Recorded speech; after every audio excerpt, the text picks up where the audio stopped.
በፈለጋችሁት ማስያዝ ትችላላችሁ። ጸባዬ ሰናይ የሚለውን ዘፈን ቴዲ የዘፈነው ለቼልሲ ነው። ምንም እንዳትከራከረኝ ነው። ምን ቃል አክባሪ ቡድን ቢኖር ቼልሲ ነው። 2 ጎል ማስቆጠር አለበት ካለዛ ብዬ ነበረ። አረ 2 አይደለም እንመርቃለን ብሎ 3 እኛም በሚገባ ድርሻችንን ወስደናል፣ አፍሰናል። ቴሌግራም ቻናል ገብተህ ማየት ትችላለህ።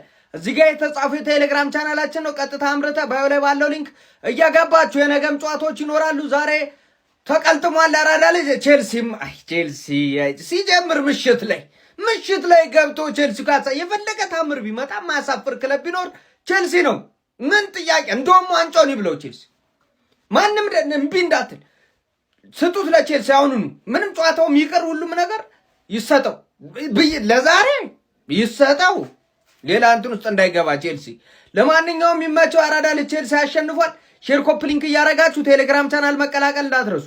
ቼልሲ ውልቭዝን 3-0 ለጠፈው ማለት የቼልሲ ቪዲዮ 7 ሰዓት ላይ ቁጭ ብዬ በሃንግማን ሰዓት ቪዲዮ መስራቴ እንዳይገርም ሙሉ ጌሙን የቼልሲ ደጋፊዎች ጠይቀውኝ ሙሉ ጌሙን አብረን ስትሪም እያደረግን ነበር።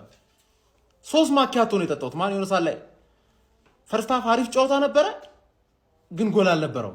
ሰከንድ ሃፍ ደግሞ ትንሽ ቼልሲ ቴክ ኦቨር አደረገ። ውልቭዝ ወራጅ ቡድን ነው። ውልቭዝ ወራጅ ቡድን ማሬስካ ቶፕ 4 በእርግጠኝነት ያገኛል። ምንም እንዳሰጉ ያልሆነ ጨዋታ ላይ ስለሚሸነፍ እንዳትቃጠሩ። ገባችሁ አይደል? ግን ቶፕ 4 የግላችሁ ነው ሃንግማኖች። አሁን ሳትወጉኝ ገብቼ ልተኛ መሰለኝ። በደንብ ኮፒ ሊንክ እያደረክ ይሄን ቪዲዮ እና ደግሞ 7 ሰዓት ድረስ ቁጭ ብዬ ቪዲዮ የሚሰራልህን ሰው ጎስት ቮት ሳታረግ ብለህ እንዳትነጫነጭብኝ። ኮሚትመንት ማለት ነው። 7 ሰዓት ቁጭ ብለህ ቪዲዮ መስራቱ እንዳይገርም። ገባህ? ብትሸነፍ ደግሞ 7 ሰዓት ድረስ ጠብቄ የምሰካልህ ሰው ነው። በቃ ይሄ ነው ጩቤ ማለት አግባል እየገባሽ ቦታ አድርጊ። ፒዛ ትላንትና በአጭሩ የቼልሲ ቀን ነበር ብንለው ምንም ማጋነን አይሆንብንም። እንዳለ አቻ ወጥቶ ቼልሲ ሳይፈልግ 2ኛ ደረጃ ላይ ተቀምጧል። እና ብዙዎቻችሁ ደግሞ ማለት ነው ጋርናቾን ሙድ ስትይዙበት ነበር እስከ ዛሬ ድረስ። እና እስኪ ስለ ትላንትናው ፐርፎርማንስ የሆነ ነገር በሉት። 2 አሲስትን ያደረገው እውነት ለመናገር ማለት ነው በቃ ይሄ ሰልፊሽነቱ እኔ ማንቸስተር ቤት የማይበት ስግብግብነቱ ራሱ ቀርቷል እዚህ ጋር። እና ተጫዋችን በአንድ ጨዋታ በሁለት ጨዋታ ወይም ደግሞ በቃ በትንሽ ጨዋታ አይለካም ብዬ ብዙ ጊዜ ነግሬያችሁ ነበር፣ ግን እናንተ ልትሰሙ አልቻላችሁ። ለማንኛውም ግን ጋርናቾ ትላንትና ጸዴ ነበር። ከምንም በላይ ደግሞ ማለት ነው ሌላኛው ወርቃችን ይሄ ልጅ ማለት ነው። ኧረ ጌታ ሆይ ምን አይነት ተጫዋች ነው! ሲጀመር ይሄ 18 ዓመቱ አይደለም፣ በቃ ባጭሩ አይደለም እንዴ! እሱ ካለ ጎል ወይ አሲስት አለቀ፣ ጨዋታው ራሱ ይቀየራል። አሁን ማሬስካ ጭንቁስ ገብቷል። እሱን ቋሚ ያርግ ወይስ ቤንች ያርግ የሚለው ማለት ነው። ማን ቤንች ይሆናል? በቃ የስኳድ ሮቴሽን ምናምን የሚፈላሰፈውን ነገር አቁሞ ኤስቴቫውን ቋሚ ያርግልን። አሁን ኔቶ ቤንች የሚቀመጥበት ሰዓት ደርሷል። በዛ በኩል ጋርናቾ አለ፣ ፓልመር በቦታው ይጮታል። ከዛ ዴላፕን ደግሞ ታስወጣውና ፔሮ ይገባል። አለቀ በቃ ቼልሲ ተስተካከለ።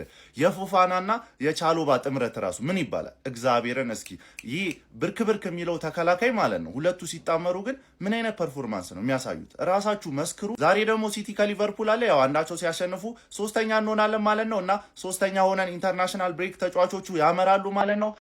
እንዲህ ነው እንጂ የሚያምረው ባንቺ ስትጫወቺ ያለ ቡስቶ ፈርስት ሃፍ አቃጥለኝ ሰከንድ ሃፍ ላይ ፕሮፌሽናል የመጀመሪያ ጎልህንም ዛሬ አስደስታችሁኛል ማለት ሰከንድ ሃፍ። ፈርስት ሃፍ ላይ ፊኒሺንግ የሌለው ቼልሲ በቃ ፊኒሺንግ ይጎላችሁ ነበር። ሰከንድ ሃፍ ላይ እሱን አስተካክላችሁ መጣችሁ እና ይሄ 2ኛ ቦታ ማለት ነው። ይሄ ምንድነው የሚያቃጥል ነገር አለ። ሁሉም ሰው እየነካው ይነሳል። ነገም ሲቲ ሲጫወት ድረስ እኛ 2ኛ ላይ ነን። ለማንኛውም እዛው እንዲያቆየን ጸሎቴ ነው። ሳምንቱ ለኛ ነው ጎበስ። ነገም እንቋጥራለን። ሳምንቱ የብሉ ወዳቸዋለሁ። እናንተ እኮ አታፉም፣ ተኝታችኋል። 7 ሰዓት ቀን እኮ ነው። ምን ያስተኛችኋል? ጨዋታ አይታችሁ ቀስ ብላችሁ አተኙም እንዴ? ገና ለ2 ሳምንት እኮ ለኢንተርናሽናል ብሬክ ሊቋረጥ ነው። ቼላው እንደለመደው እንግዲህ ማለት ነው ጨለማን ተገን በማድረግ አሳቻ ቦታ ጠብቆ ወልቭስን ለጥፎታል ማለት ነው። ጋርናቾም 2 አሲስት አድርጋለች። ይመቻት። ቼልሲ እንጮታ አሸንፎ ወደ 2ኝነት መጥቷል። ግን እኔ ወልቭስ እያሳሰበኝ ነው ጋይስ። ይሁት 20ኛ ላይ ነው ያሉት ጋይስ። 9 ጨዋታ ተሸንፈዋል። 2 ጨዋታ ብቻ ነው ያሸነፉት። 2 አቻ ያወጡት ማለት 2 ነጥብ ብቻ ነው ያላቸው። ወደ 18 የግብ ዕዳ አለባቸው። እንዴ ወልቭስ ቆይ በጣም ከባድና ደስ የሚል ቲም አልነበር እንዴ? ዘንድሮ ምንድን ይነካው? በቃ የኃላፊ አግዳሚ እየለጠፋቸው ነው። ሪላሽ በቼልሲ በኩል ማለት ነው ዝም ብዬ ሳይ ደስ የሚለኝ ሁሌ ማደንቀው ልጅ ኤስታቭ የሚባለው ልጅ ማለት ነው። ቼላው በጣም ምርጥ ተጫዋች ነው ያገኛችሁት። በእውነት በጣም የማይገኝ አይነት ተጫዋች ነው ያገኛችሁት። እንኳን ደስ አላችሁ።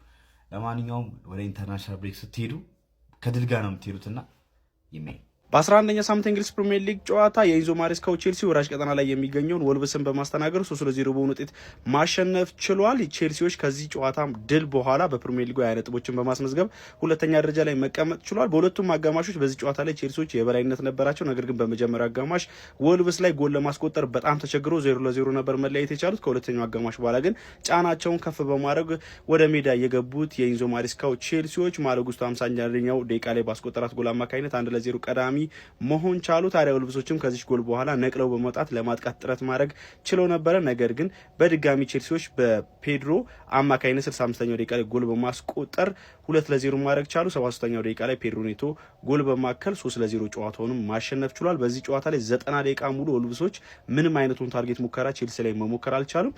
የወልቭስ ነገር ዘንድሮ በጣም አሳሳቢ ይመስላል። አሁን ላይ 2 ነጥቦችን በመያዝ የሊጉ ግርጌ ላይ 20ኛ ደረጃ ላይ ተቀምጧል ማለት ነው። ለማንኛውም ስለዚህ የቼልሲ ውጤት ምን ትላላችሁ? በዚህ ጨዋታ ላይ የቀድሞ የማንቸስተር ዩናይትድ ተጫዋች የነበረው አሌሃንድሮ ጋርናቾ 2 አሲስት በስሙ በማስመዝገብ በጣም ቆንጆ የሚባል ፐርፎርማንስ ነበረው። ለማንኛውም አዳዲስና ፈጣን ለሆኑ እግር ኳስ መረጃዎች የፕላስ ምልክቱን መጫን እንዳትረሱ። ሁላችሁ ጀማው የእንግሊዝ ፕሪሚየር ሊግ የማታ ጨዋታ 5 ሰዓት ከሆነ በኋላ በተለይ ቼልሲ የሚጫወት ከሆነ ካሁን በኋላ ግዴታ እንደሚያሸንፍ ሁላችንም እናውቃለን። ስለስንት እንደሚያሸንፍ ብቻ ነው የማናውቀው። ዛሬ ግን በቆንጆ ብቃት 3-0 በሆነ ውጤት አሸንፈዋል። ጀማው እጅግ ጥራት ያለው ቡድን ተመልክተናል ዛሬ ጀማው። በቃ ከወልቭስ ጋር በደንብ በቃ የበላይነቱን ወስዶ ማሸነፍ ችሏል ይሄ ቡድን ጀማው። በተለይ ደግሞ አሌሃንድሮ ጋርናቾ እጅግ አስገራሚ ብቃቱን እያሳየ ይገኛል። በቼልሲ ቤት ላይ ራሱን እያገኘው ነው ጋይስ። 2 አሲስቶችን ማድረግ ችሏል በጨዋታው ላይ ማለት ነው። ከዛ ውጪ ግን ቼልሲ ከኋላችን መቶ መተንፈስ ጀምሯል ጀማው። ችግር ተፈጥሯል። ሁለተኛውን በ6 ነጥብ ልዩነት እንግዲህ አስቡት። እንኳንም እንደነ ብቅ ጥልቅ አልሆንክ። ብቅ ጥልቆች እኮ ዛሬ ራሱ ከረፍት በኋላ መተው አይሚን እንደምን ከረፍት በኋላ ከረፍት በፊት መተው ብቅ ብለው ሁለተኛውን ስንመለስ አጣናቸው ጥልቅ ብለዋል። እናንተ ቢያንስ እንደዚህ ታድራላችሁ። ጥሩ ነው። ነገ ሲቲ እና ሊቨርፑል ጨዋታላቸው እሱ ምናምን ካረጉ በኋላ ደረጃ ሰንጠረዡ የሚለዋወጥ ይመስለኛል። ለማንኛውም ቼልሲ 3-0 በሆነ ውጤት እንግዲህ ወልቭስን አሸንፎ ደረጃውን ወደ ሁለተኝነት አሳድጓል። ቼልሲ ፋንስ ኮንግራ ይመቻችሁ። ይሄን ጥምረት አየኸው ወይ? የተገፋውን ተጫዋች አምጥተን ምን አይነት ጨዋታን ያሳየን። ዋቴ ፐርፎርማንስ! ኧረ በኢየሱስ ስም ጋርናችሁ ማን ኦፍ ዘ ማች ይላል። እስኪ አያስፈራም? ምን አይነት ሳምንት ነው የምናሳልፈው? አዳሜ እንዳለ እኮ ነው የጣለው። እንዳለ ከስተቱ የማይማር ፈንጂ አምካኝ ብቻ ነው። ባለፈው 3-0 እየበራን ፈርስት ሃፍ ወተን ሰከንድ ሃፍ 4-3 ነበር ያሸነፍነው። በአሁኑ ግን እንደዚህ አይነት ቀላል ተቃልድን ወስደን 3-0 ማለት ነው። ይሄ ልጅ ሳያችሁት ተቀይሮ ገብቶ እንዴት እንዳቀጣጠለው። አረ የዚህ ልጅ ነገር ካሳ ያስፈልገዋል። ብር ጨምረን መክፈል አለብን። ባላንዶር ሲበላ ነበረ ጨምሮ ያሉት፣ እኛ ግን ቀድመን ነው መክፈል ያለብን። የቼልሲ ደጋፊዎች እንኳን ደስ አላችሁ። ምን አይነት የተባረከ ሳምንት እንደምናሳርፍ እኔ ወላሂ ቼልሲ ላይ እልሄን ቼልሲ ላይ ወጣሉ ያላግጡብን የቼልሲ ደጋፊዎች እንትን ቪዲዮ ነበርና እነሱ ላይ እልሄን ወጣሉ ብዬ ኤለፍተር 0-0 ቶ አሁን 77ኛው ደቂቃ ነው 3-0 እየመራ ነው። ቀይ ካርድ ምናምንም ያስለመዱን ቀረ። ቀይ ካርድም ይበላ የለ። እሺ ማን እሺ አንድ ሰው ነክቶኝ ከማጋ ልሰዳደባል። እኔ እኮ ተቃጠልኩ። ማላ የሌለ ወጣ ወላሂ ቼልሲ ላይ አረካለሁ ብዬ ነበረ። ተረፈ። ከዚህ በኋላ ምናልባት 3 ተጫዋች በቀይ ካልወጣበት ተስፋ የለም። ወልቭስ ሽንታም ግማታም እንደውም እሱ ላይ አላረካም። እንደ ወልቭስ ላይ እከክ ቁርአን ወይኔ አላገጡብኝ። የቼልሲ ቲክቶከር አንዳንድ አይቻቸው አገኛቸዋለሁ ብዬ ነበር። ተረፍሽ ግን ትጥላለህ እኮ እንደ እንቁላል ነው የምጥለው። ዛሬ ወልቭስ ማለት ነው አይኑን ይገልጥብናል ብዬ ፈርቼ ነበር፣ ግን አልተሳካለትም ነው የምላችሁ። 2 ተጫዋቾች ናቸው ይሄን የሰሩት ኤንዞ ፈርናንዴዝ እና ጋርናቾ ማለት ነው። በቃ ዛሬ ለኔ ምርጦቹ አሪፎች እነሱ ነበሩ። ጋርናቾ 1 ኳስ ቢሰጥም ማለት ነው 2 አሲስት መልሷል ማለት እንችላለን። የመጀመሪያው ክሮስ ግን ፐርፌክሽን ጨዋታውን የከፈተው የሱ ኳስ ነው፣ ክሮሱ ማለት ነው። ጉስቶ ያስቆጠረው ለመጀመሪያ ጊዜ ለቼልሲ። ኤንዞ ደግሞ በቃ ፓሶቹን ሲያቀጣጥል ነበር ወደ ግራ ወደ ቀኝ ምናምን ስፔሶችን ሲይዝ ነበር። የጆዋ ፔድሮን ስራ እንዳለ ሲሰራ ነበር ማለት እንችላለን። ጆዋ ፔድሮ ዛሬ ፈርስት ሃፍ ላይ ጥሩ አልነበር እና ሰከንድ ሃፍ ላይ ቼልሲ ወር ቤተር። እንደዚህ አይነት ነው ማስከፈት ሁኔታ ነው የምፈልገው። ወልቭስ ትንሽ ቡድንም ቢሆን ይሄ ነጥብ በጣም አስፈላጊ ነው። ምክንያቱም ከአንደኛና ሁለተኛ ጋር ያለውን ጋፕ ለማጥበብ ማለት ነው። ምክንያቱም አሁን እኛ ሁለተኛ ነንና ሲቲና ሊቨርፑል ሲጮት ደግሞ ውጤቱ ሊቀየር ይችላልና ከአርሴናል ጋር ማጥበባችን በጣም ጥሩ ነው። ምክንያቱም ቀጣይ ከቶተናም ነው አርሴናል፣ ከዛ ከኛ ጋር ነው እና ራሳችን በራሳችን የመወሰን እድላችን ሰፊ ነው ማለት እንችላለን። ምንም ቢሆን ከባሳ ጨዋታ ጋር ብንጮትም ማለት ነው ቀጥሎ ብንጮትም ያሳላን ጨዋታና የዛሬውን መስት ነበረ። አሪፍ ጨዋታ ሳይተራል ደግሞ ስቲፋው የምትባል ማለት ልክ ተቀይራ እንደገባች የምትሰራው ነገር ሁሉ በቃ ይጥማል ማለት ነው። አሬ መች ቀጥይበት የምር ኤንዞ ማሬስካም ዛሬ ምርጥ ነበር። ቼልሲ ፋሚሊ ይመቻችሁ፣ አልተበላሸም ሌሊታችን። ነገን ፏ ብለን ነው የምንቆስ ማለት ነው። ጨዋታውን ላልተከታተላችሁ ጆዋ ፔድሮ የጋርናቾ ጉንጭ ስር ምን ይሰራል? ለምንድነው ጉንጩን የሚስመው ትሉ ይሆናል ጋይስ። የምሽቱ የጋርናቾ ብቃት ግን ሌላም ያስደርጋል። የሚገርም ፐርፎርማንስ ነበር ያስመለከተን። 2 አሲስት ማድረግ ችሏል። ቼልሲ እንግዲህ በ11ኛው ሳምንት የእንግሊዝ ፕሪሚየር ሊግ ተጠባቂ ጨዋታ ወልቨርሃምፕተን በሜዳው ስታንፎርድ ብሪጅ አስተናግዶ 3-0 በሆነ ውጤት ማሸነፍ ችሏል። ከጨዋታ ብልጫ ጋር በጣም ጥሩ የነበረውን ቼልሲ በምሽቱ መመልከት ችለናል። ጋርናቾ ወዝ ኦን ፋየር ጋይስ። የሚገርም ብቃቱን ነው በቼልሲ ቤት እያሳየን የሚገኘው። ባለፈው ቻምፒየንስ ሊግ ላይ ጎል አስቆጥሮ ነበር እንደምታስታውሱት። ባለፉት 4 ጨዋታዎች ለቼልሲ 5 የጎል አስተዋጽኦችን ማድረግ ችሏል። በጣም ድንቅ ነበረ በምሽቱ ጨዋታ ላይ። ከዛ ባለፈ ደግሞ ኤስቴቮ የሚሉት እኔ ከየት እንዳመጡት አላውቅም። ፓልሜራስ 40 ሚሊዮን እኔ በጣም ያንሰዋል። ሌላ 40 ሚሊዮን ለፓልሜራስ ቢከፈለው ራሱ የሚያንሰው ተጫዋች ነው። ምን አይነት ድንቅ ተሰጥኦ ነው ያለው። ለቼልሲም ጎሎቹን ማስቆጠር የቻሉት ጉስቶ፣ ጆዋ ፔድሮ እና ፔድሮ ኔቶ ነበሩ። ለማንኛውም ቼልሲ 20 ነጥቦችን ይዞ ከመሪው አርሰናል በ6 ነጥብ ዝቅ ብሎ በሁለተኛ ደረጃ ላይ መድፈኞቹን እየተከተለ ይገኛል። ያው ሊቨርፑልና ማንቸስተር ሲቲ ነገ እስከሚጫወቱ ድረስ ቼልሲ የሁለተኛ ደረጃውን ማንም አይነጥቀውም። ለማንኛውም ስለ ምሽቱ የቼልሲ ድል እናንተስ ምን ትላላችሁ? ሀሳባችሁን ኮሜንት ሴክሽን ላይ ያጋሩኝ። ሜዳ ስፖርትን ፎሎ ማድረግ እንዳትረሱ። ጋርናቾ ላይ የማን ዩናይትድ ደጋፊዎች ቁጭ ብላችሁ ደም እንባ ታለቅሳላችሁ። በስመ አብ ጨዋታ። ለማንኛውም ጀማው ሁለተኛ ደረጃ መተናል። ኤንዞ ማሬስካ እኮ የቲምን ሮቴሽን በየጨዋታው እንደ አህያ ባትቀያየር እኮ ማሸነፋችን ግልጽ ነው። እባክን አሁን ቀጣይ ስንጫወት 4 ጨዋታ 5 ጨዋታ ተጫዋች ቀይሮ ይገባል። ለዚህ እኮ ነው የምንበለው። የራስ 11 ቲም ይኑር ኤንዞ እባክህን። ከዛ ውጪ ጋርናቾ፣ ጆዋ ፔድሮ፣ ስቲቫኦ ተቀየረሽ ገብተሽ አንቺ ቅመም ምን አይነት ጭዌ ነው ያሳያችሁ?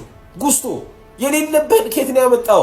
ኤንዞ ፈርናንዴዝ፣ ኩኩሬላ፣ አረ ሁሉም እንደውም ካይሴዶ ከሌላ ጊዜ ትንሽ ቀነሰችብኝ እንጂ እሱ ምርጥ ነበረ። በቃ ሁሉም ጨዌ ምርጥ ነበር ጨዋታችን። እባክህን ኤንዞ ማሬስካ በቃ ቲም ሮቴሽን ከቀየርክ እንኳን ማለት ነው ሊያም ሌላፕን አስወጥታ ማነው ጆዋ ፔድሮ ፊት ለፊት አድርገህ በቃ መሀል ላይ የፈለግከውን አስገብተህ ተጫወት። ሌላ ነገር እንዳትነካካ። በቃ ቲሙ ምርጥ ላይ ነው። መልካም ቀን።